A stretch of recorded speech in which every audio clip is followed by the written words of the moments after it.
Pessoal, bem-vindo a mais uma aula. Na aula de hoje, eu vou explicar um conceito muito importante em sistemas embarcados, que é programação modular. E o que é a programação modular, né? Bom, a modularização é um método que a gente organiza grandes programas em partes menores. E essas partes menores a gente chama de módulos. Cada módulo vai ter uma interface definida formalmente num arquivo de cabeçalho, que a gente chama de header, e esse arquivo tem a terminação .h. E nesse arquivo vai ser descrito, não vai ser implementado, vai apenas ser descrito as funcionalidades que esse módulo vai oferecer. E nesse arquivo vai ser escolha ou não do programador de ocultar os detalhes internos da implementação que vai ser feito no arquivo .c, que é o source, né? Bom, a gente pode associar aqui na imagem a gente tem aqui o programa principal e aqui a gente tem os módulos 1, 2 e 3. Cada módulo pode estar referente à configuração de alguma coisa. Então em sistemas embarcados, a gente pode fazer um módulo referente à inicialização dos periféricos, outro módulo a gente pode fazer referente às interrupções, que são as rotinas de interrupções, outro módulo a gente pode fazer por funções gerais, funções que vão ser utilizadas eventualmente aqui no arquivo principal ou tanto em outro módulo. Então a gente vai dividindo em partes como se fosse uma grande empresa que a gente vai dividindo em setores, né? Então, o setor de RH, tem um setor aqui do estoque, tem o setor lá da vendas. Então a gente vai separando o programa em vários módulos e isso facilita tanto a abstração funcional, né? Então a gente pode fazer um módulo aqui e nesse módulo a gente cria uma função uma vez só e essa função pode ser utilizada várias vezes em diferentes estágios nesse outro módulo aqui ou aqui no módulo principal. Também temos a abstração de complexidade, né, que permite a gente fazer aquele conceito de dividir para conquistar, né? Então a gente vai fazendo vários módulos não tão complexos que juntos vão formar um sistema mais complexo.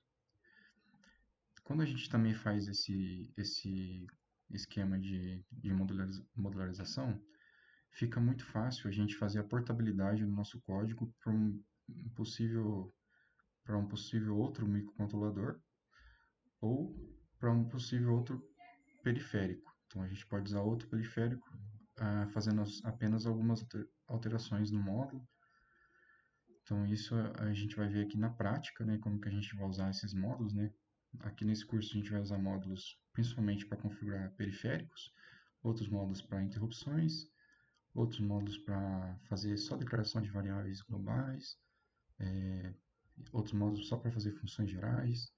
Então isso torna o nosso código muito mais nível de projetista mesmo. Também tem a opção de segurança, né? Então, às vezes, se você quiser ocultar da função principal o que está acontecendo nesse módulo aqui, é possível. Então, se esse módulo tentar acessar diretamente alguma coisa aqui, né, uma função específica que só pode ser usada aqui dentro, ele não vai conseguir. E aí isso vai ser você que configura na hora de declarar as funções, né? Então, aqui nessa figura, as imagens tracejadas elas representam informações geradas pelo compilador e as setas indicam os arquivos envolvidos na sua compilação. Então, aqui o .h e o .c gerou o módulo 1 aqui, e o .h está lá no programa principal, e esse outro arquivo gerado pelo compilador também está no principal.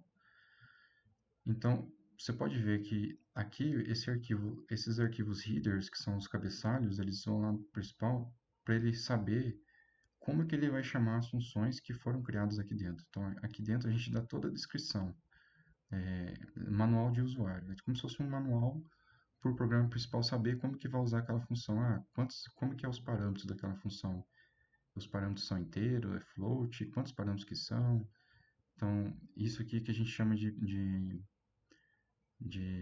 declaração da função, né? E aqui vem a definição da função. Então, temos nos módulos temos os arquivos header e os arquivos source. Sempre a convenção de implementar um módulo é dividir eles em todo módulo vai ser dividido em um arquivo header e um arquivo source.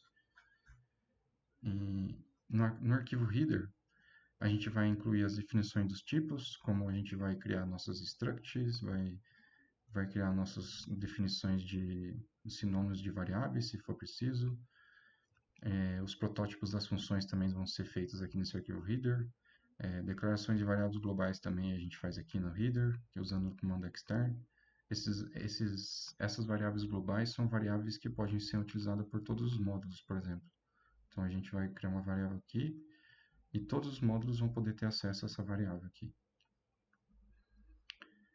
O arquivo.c ele é responsável pela implementação do módulo, ele é a parte braçal ali. Então, ali a gente vai colocar o que realmente aquela função vai fazer. Então, dentro lá do arquivo.c a gente vai colocar a sequência de código, né, no que a função vai fazer. A gente também pode colocar variáveis internas lá dentro do ponto C, então variáveis que vão ser utilizadas durante o processamento da função.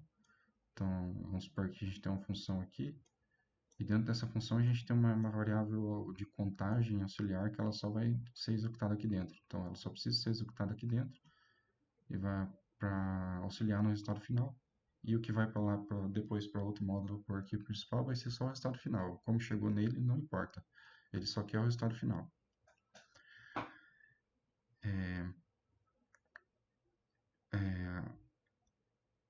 Aqui, ó, outro módulo ou o arquivo principal pode chamar uma função do módulo ADC, por exemplo. Então, vamos fazer aqui um experimento mental, né? Então, a gente tem um valor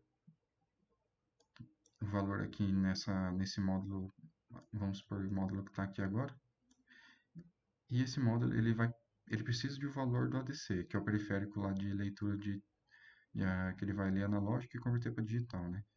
Então, esse módulo ele vai precisar do valor. Quando ele chama essa função ADCRead aqui, ele vai chamar a função que está lá no outro módulo, está no módulo do ADC, por exemplo. Aqui no ADC vai ter toda uma etapa para chegar nessa informação aqui. Só que aqui nesse módulo não importa, ele só vai pegar o resultado final. Então, esse módulo aqui está... Os conceitos aqui de implementação para pegar a informação estão desvinculados daqui. E assim, esse módulo aqui vai ficando mais limpo, porque senão ia misturar todos os códigos de leitura do C, ia misturar aqui, ia ficar no meio, e ia aumentar a complexidade e dificultar mais a leitura do código, de acompanhar o fluxo do código. Então, se você está realizando algum controle, né, alguma estratégia de controle, que você precisa da tensão num capacitor, por exemplo, aí você vai ler a tensão do capacitor aqui, e o módulo DC vai fazer tudo o que tem que fazer para dar esse valor aqui.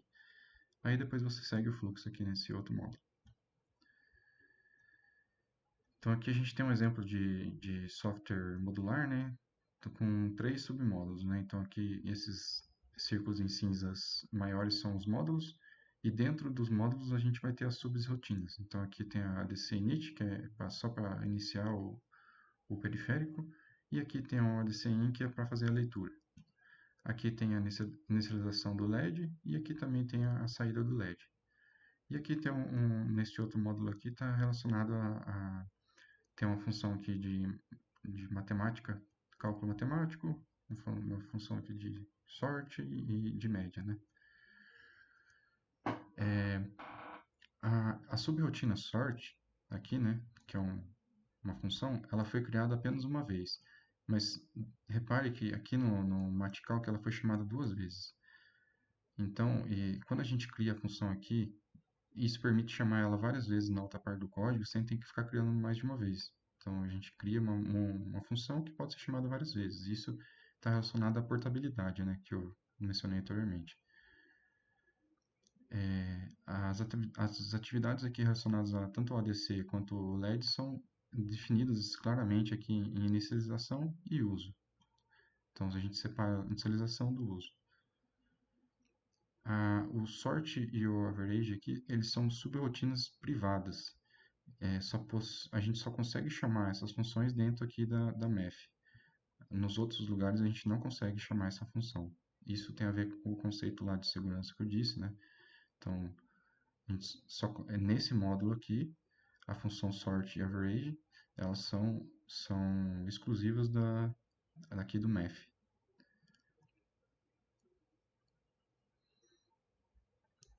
O comando include, né? A gente vai usar bastante esse comando. Ele é um comando que ele indica para o pré-processador, né, a etapa antes de compilar, que ele vai tratar um arquivo como se aquele arquivo tivesse sido digitado na região onde a gente deu include. Quando a gente dá um include em alguma coisa, então é como se a gente tivesse colocado tudo que está dentro desse include pegado e colocado assim no código. Então a gente tem aqui o include, né? Vamos supor, a partir do momento que a gente chama include, ele vai colocar aqui id include, né? Ele vai colocar tudo que aquele include vai estar declarando no código, como se estivesse colocando texto lá, literalmente. Depois continua o código aqui. Aí dentro do include, a gente tem includes que são padrões da própria biblioteca do C, né? Que são, por exemplo, stdio, stdlib, que são funções próprias dos sistemas em C mesmo. Então aqui vem por exemplo, aquelas funções de printf, de print, ou às vezes tem também a math.h, que tem relacionada a potências, cálculos matemáticos, tipo potência, né? Raiz quadrada, outras coisas que vão estar dentro dessas bibliotecas que são próprias do C. Aí isso a gente chama usando esse símbolo aqui, né? Maior, menor e maior aqui. Quando a gente dá um include com aspas assim, a gente consegue dar um include de um arquivo header que a gente mesmo criou, né? Que vem daquele conceito de módulos, né? Então a gente cria um módulo, cria o nosso arquivo header, faz as nossas variáveis, nossas funções, nossas definições, e aí a gente dá um include do nosso arquivo dessa forma. Então aqui a gente tem um exemplo, né, do include da biblioteca nativa do C e aqui um include de uma biblioteca criada, né, do usuário. No caso aqui é soma.h. E também temos como definir constantes de duas formas diferentes. A primeira forma é usando o comando define. Quando a gente em C dá define um nome, aqui a gente coloca o nome da constante. É um texto. E aqui o valor. Então, todo lugar que tiver esse nome aqui textual, né, durante o código, ele vai substituir pelo valor que está aqui. Então, ele faz isso na etapa de pré-compilação. Ele não faz no... É como se ele tivesse... eu vou buscar todo lugar que tem um texto e vou colocar esse número aqui. Então, é isso que ele faz. É como se a gente desse um Ctrl F e isso dando substituir, substituir, substituir. Então, ele vai lá e substitui todos os lugares que tem esse nome aqui pelo valor. Esse valor, se a gente não colocar nenhuma unidade, ele vai ser em forma literal, então o código vai poder atribuir ali o valor, se ele é int ou float, dependendo do contexto. Aqui, por exemplo, a gente pode representar o valor de π, né? Então a gente vai usar define π 3.1415. Então toda vez que a gente usar o texto π, né, durante o nosso código, ele vai usar esse valor aqui. Como eu disse, como o define não possui um tipo próprio, como int, float, né? O uso de sufixos permite que o programador especifique esse tipo. Então, por exemplo, aqui a gente poderia usar o sufixo f para quando o pré-compilador substituir esse texto aqui, ele já vai saber que isso aqui vai ser um float. Então a gente vai ver, principalmente nos arquivos da STM, né, dos cabeçalhos, dos headers da própria da STM, tem muito desses sufixos, né? Então aqui quando está f, quando a gente coloca ponto e zero e f vai ser um float. Se a gente colocar um ponto zero, por mais que seja zero, aqui tem que ter esse ponto para indicar que é um valor de ponto flutuante, né? O double, se não colocarmos o f, ele vai interpretar como se fosse double. Se a gente colocar só o U maiúsculo, vai interpretar como se fosse um signed int. E se a gente colocar o UL, vai ser um signed int long. Então tem esses detalhezinhos, né, que dá para usar no define. Outro modo da gente definir constantes é usar o comando const.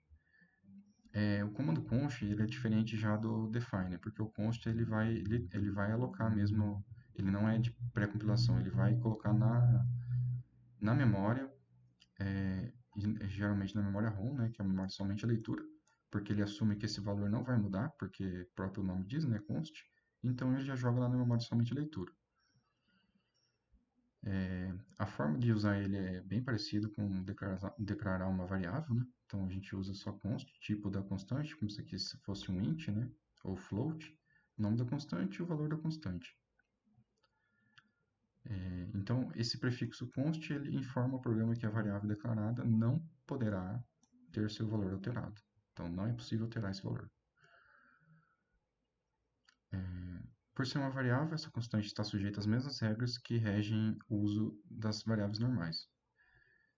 Então, se a gente for declarar aqui uma variável π, que é float, né? Então a gente pode fazer const float π e declarar a variável aqui. Agora a gente tem a classe extern, né? Que a classe extern permite a gente definir variáveis globais que serão visíveis em mais de um arquivo de programa. Então eles vão ser visíveis em mais de um módulo, né? Então a gente tem vários módulos, né? Então, se eu colocar uma variável externa aqui, os outros módulos vão conseguir acessar essa variável aqui que é global. Então, vamos imaginar que a gente tem o seguinte trecho de código, né? Int soma igual a zero, né? Então, int main, e aqui escreve return. Agora, se a gente quiser usar esse soma aqui em outro lugar do código, em outro ponto C, então aqui está nosso main.c. E agora a gente tem outro main.c que a gente quer usar essa variável int soma aqui. Então a gente fala para esse outro ponto C que ó, o int soma ele vai estar externo, ele vai estar em outro arquivo. Isso que a gente faz quando a gente usa esse comando externo. Aí nesse outro arquivo .c, a gente vai conseguir acessar essa variável soma aqui, sem estar propriamente declarado aqui. Então, quando a gente coloca a palavra extern antes da declaração da variável, não estamos declarando uma nova variável. Aqui não estamos declarando uma nova variável, mas apenas a gente está informando para o compilador que ela existe em outro lugar no armazenamento. Então, por causa disso, a gente não pode colocar, tipo, por exemplo, em soma igual a zero. Isso está errado, vai dar erro no compilador, porque não tem como. Aí temos também a classe static, né? Uma das aplicações muito comum desse tipo de variável é quando a gente chama uma função e dentro dessa função a gente quer que uma variável não perca a informação dessa variável quando ela sair da função. Então, a gente tem uma função aqui, né? E aqui a gente tem um int soma. Aqui não está estática ainda, né? Só está int soma. Então, a gente vai chamar a função, vai vir aqui, fazer o que tem que fazer, e quando terminar essa variável int aqui, que ela é interna da função, ela vai ser apagada, não precisamos mais dela. Então, quando a gente voltar aqui e chamar essa função de novo, o int vai ser instanciado de novo. Então, toda vez que chama essa função, a gente instancia de novo essa variável, toda vez. Quando a gente usa static int, por exemplo, essa variável ela é declarada uma vez só, a primeira vez que chama, e ela fica lá. Então, quando ela sair da função, né, quando o CPU sair dessa função aqui, essa variável vai ficar lá armazenada ainda. E quando eu chamar a função de novo, ela vai pegar o valor antigo que estava lá. Então aqui a gente tem um exemplo, né? Static int n igual a zero. Então a gente vai chamar essa função aqui no main, né? Então aqui o main vai executar de 1 até 10 aqui. E toda vez que chamar aqui, a primeira vez que ele chamar, ele vai instanciar o n igual a zero. E aqui no caso vai imprimir o n e vai somar n aqui. Então aqui, na próxima vez que ele chamar, o n vai valer 1, e na próxima vez que ele chamar, o n vai valer 2, e a próxima vez que chamar, o n vai valer 3, e assim por diante, até chegar aqui no limite de 10 chamadas, né? Se não, a gente não tivesse usando aqui o static, né? Toda vez ele ia imprimir zero, porque toda vez ia declarar n igual a zero e imprimir é, n igual a zero.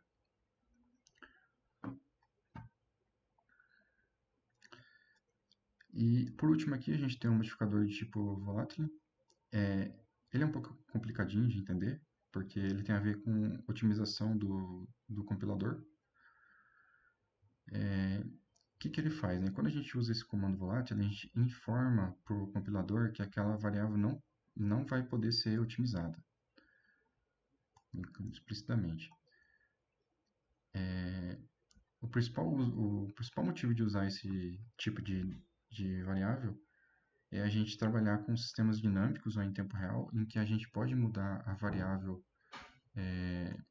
que está rodando localmente através de um comando externo, de um hardware externo, por exemplo. Isso acontece com a gente porque a gente está usando o microcontrolador e quando a gente está rodando a interface do STM32 e a gente usa uma ferramenta que chama Live Expressions, onde a gente acompanha as variáveis em tempo real, a gente pode mudar essa variável em tempo real na janela do Live Expressions. E quando a gente muda esse valor aqui no, na interface do STM, ele dá um comando via hardware e ele acessa diretamente a posição da memória lá no microcontrolador e modifica essa variável. Então a gente está modificando ela externamente. Aqui, ó, o que é a otimização do compilador, né? Vamos supor que a gente tem aqui um int resposta e esse int resposta ele é igual a zero. Então, o compilador, ele identifica que essa variável resposta ela vai ser sempre igual a zero, não tem nenhum outro lugar que ela vai ser modificada. Então, aqui ele não faz essa comparação de resposta porque ele assume que essa variável não vai mudar, porque ela é zero. Então, ele tira essa comparação aqui, é como se ele tirasse essa comparação e ele já fixasse um aqui. Ah, essa variável não vai mudar, então eu vou deixar um sempre aqui, porque essa variável não está mudando. Mas aí que está o problema, porque às vezes a gente pode pegar e mudar diretamente via hardware, como eu dei o exemplo aqui do Live Expressions. Então, é isso que o Volatile faz. Ele faz essa mudança para o compilador não otimizar aquela variável, quando a gente usa esse comando aqui, ó, volatile int.